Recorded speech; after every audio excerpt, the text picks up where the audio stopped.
নামাজ না পড়লে কি শাস্তি হবে এই বিষয়ে আজকে আমরা আলোচনা শুনব।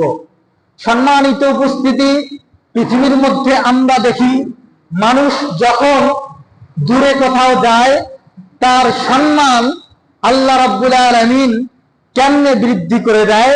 ছোট্ট একটা উদাহরণ দিলে আপনারা বুঝতে পারবেন যে যদি আপনি আমি আপনার আমার মহল্লার মধ্যে থাকি তাহলে আপনার আমার পরিচয়, আপনার আমার বাবা এবং দাদার যদি পরিচয় দেই তাহলে হয়তোবা আপনার আমার মহল্লার মানুষগুলো আমাকে আপনাকে চিনে, তাই না? কোন মহল্লার মানুষ যদি জিজ্ঞাসা করে, ভাই তোমার বাসা কই, চাচা আপনার বাসা কই, দাদা আপনার বাসা কই, অমুক এলাকার মধ্যে, এই এলাকার মধ্যে আমার বাসা, অমুকে আমার দাদা, অমুকে আমার বাবা। কিন্তু আপনি আমি যদি এই মহল্লা থেকে একটা থানাওয়ারি যাই, থানার মধ্যে যাই, তখন আপনি আমি বলি যে আমার অমুক ইউনিয়নের মধ্যে বাড়ি, ঠিক না? আমার সাথে কথা বলতে হবে এবং আলোচনাগুলো গুরুত্বের সহকারে শুনতে হবে। যদি আপনি আমি মনোযোগ না দেই তাহলে কিন্তু আমার আলোচনা বুঝবেন না, মনোযোগ দিয়ে শুনতে হবে। সম্মানিত উপস্থিতি, আমি বলতেছিলাম যদি আপনি থানার মধ্যে যান তাহলে অবশ্যই আপনি পরিচয় দেন যে আমার অমুক ইউনিয়নের মধ্যে আমার বাসা। এই থানা থেকে যদি আপনি একটা জেলার মধ্যে যান তাহলে আপনি বলেন যে অমুক থানার মধ্যে আমার বাসা। যদি জেলা থেকে আপনি যদি বিভাগ মধ্যে যান তাহলে বলেন যে অমুক জেলার মধ্যে আমার বাসা। এই বিভাগ থেকে আপনি যদি এই দেশ থেকে অন্য দেশের মধ্যে যান তখন আপনার আমার পরিচয় হয়।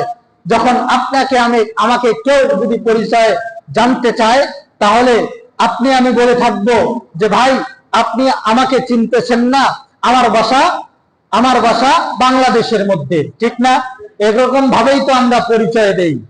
ঠিক তদ্রুপ ভাবে আপনার আমার এই দুনিয়া থেকে একটা পরকাল জগৎ আছে।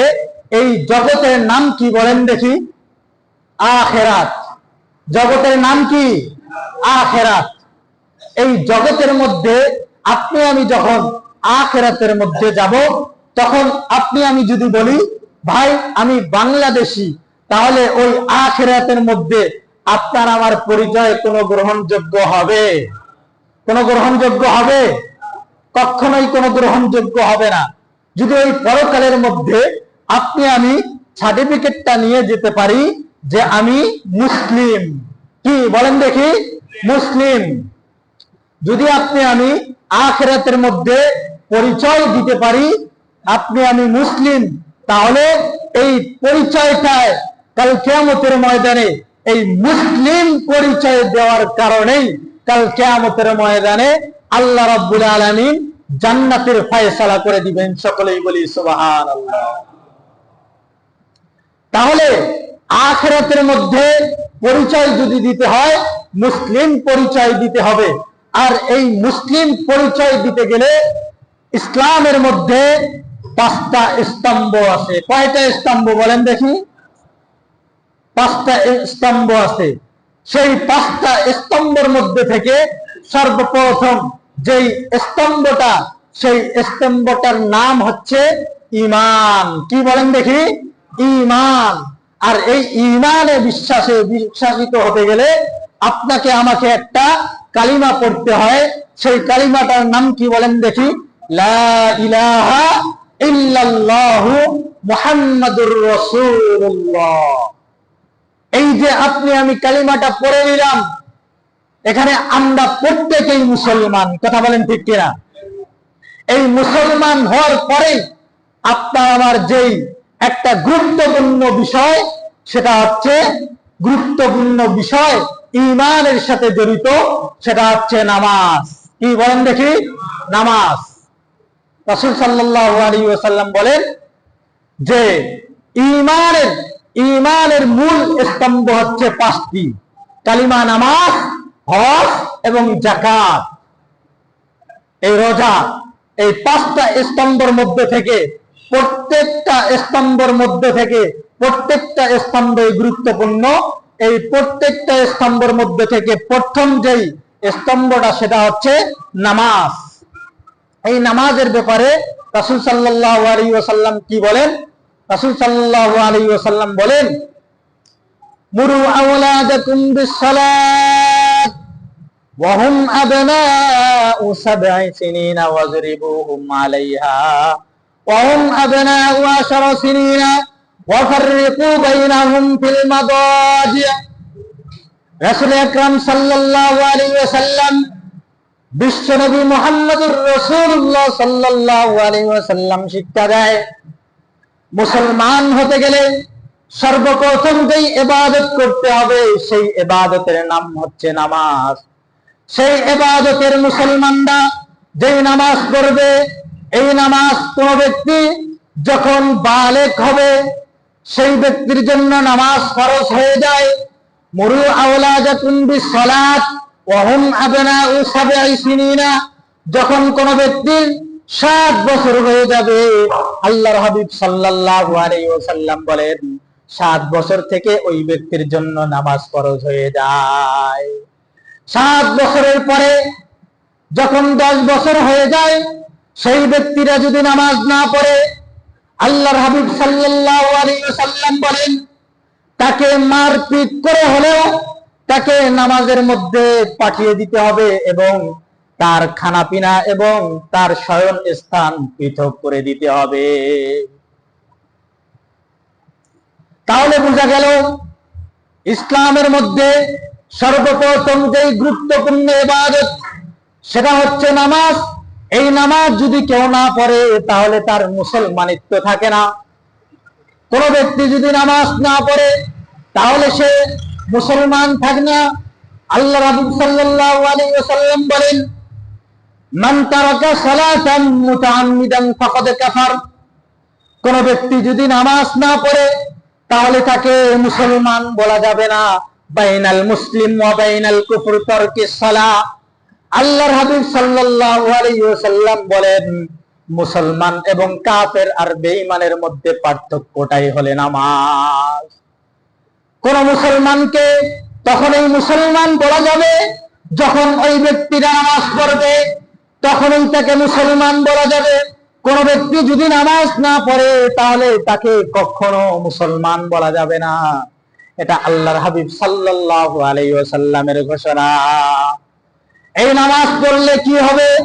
আল্লাহ রাব্বুল আলামিন বলেন, উতলু মা উহিয়া ইলাইকা মিনাল কিতাব ওয়া আকিমিস সালাহ ইন্নাস সালাতা তানহা আনিল ফাহশাই ওয়াল মুনকার ওয়া লাযিকরুল্লাহি আকবার।